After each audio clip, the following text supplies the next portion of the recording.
What's up, guys? Welcome back to Dale Does It All. So today, myself and Tyler over here are going to be taking apart this deck, and we are going to be converting it into a composite board. As you can see, this deck has been through it all over the last several years. I think I built this back in 2016 timeframe. It's been through some different coats of stain, but overall, I'd rather want to go to something that's maintenance free.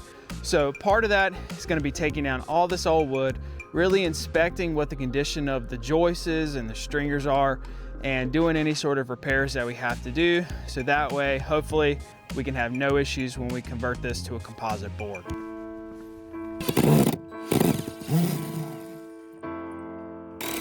All right, guys, I will tell you that I was terrified to take off these boards after seeing how all of those screws were coming out, but thankfully it looks like we're in good shape. So even though there was some slight rot or water intrusion where those bolt heads are, for the most part, this deck is still pretty solid, which means that thankfully I'm not going to be doing a whole lot of rework or structural reinforcing to this thing. And honestly, that's going to save us a ton of time. But in the future, just like on the front deck or the front porch, I think that this is just proof that you really have to do some sort of zip or waterproofing on top of these joists and stringers, because if not, water just gets in the boards where you put the fastener and it just slowly starts to rot away. So luckily this part is done and we're on to the next. 2 hours later, but this Amazon metal detector found her baptism ring we dropped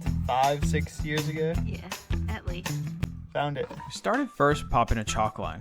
This was to ensure roughly ½ an inch of overlap for the fascia as we begin to picture frame the edges. But in order to do that, then we need to reinforce the sides of the deck for support. After a quick cut of the miter, now we could pull a second chalk line to better align our fasteners. For the other side, we simply repeated the process. I will say it's probably good to mark where your supports are prior to installing your screws, because I ended up having a little trouble when trying to hit the mark. Now, I didn't have a biscuit router and I wasn't going to buy one just for this project, but I did have an angle grinder, and in order for this hidden fastener to sit inside my solid board picture frame, I had to do a little grinding. I wasn't sure how this redneck engineering was going to go at first, but it worked perfectly. Now, it's time to get to work.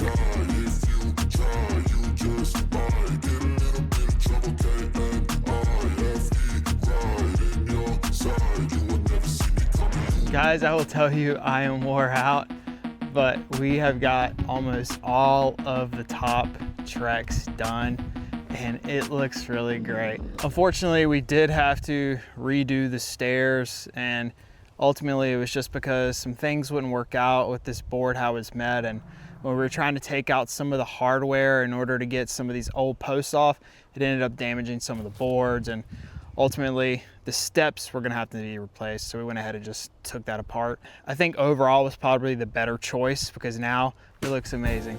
There's still more for me to do, putting up the fascia boards and other things, but this is looking really good. Now, if it looks like I know what I'm doing here, you'd be wrong, because the excitement on my face was purely because I didn't waste my final board. And after figuring that out, I realized in order to properly picture frame each tread, I'd have to thoroughly reinforce along the way. Although this added a fair amount of time, these things were rock solid when I finally got to try them out. And with the stairs now complete, all that was left was to install the rails. Well guys, I have spent the last 2 days working on this deck, converting it to treks, and I am wore out. But I will tell you, the next time you see this thing, it's gonna be finished.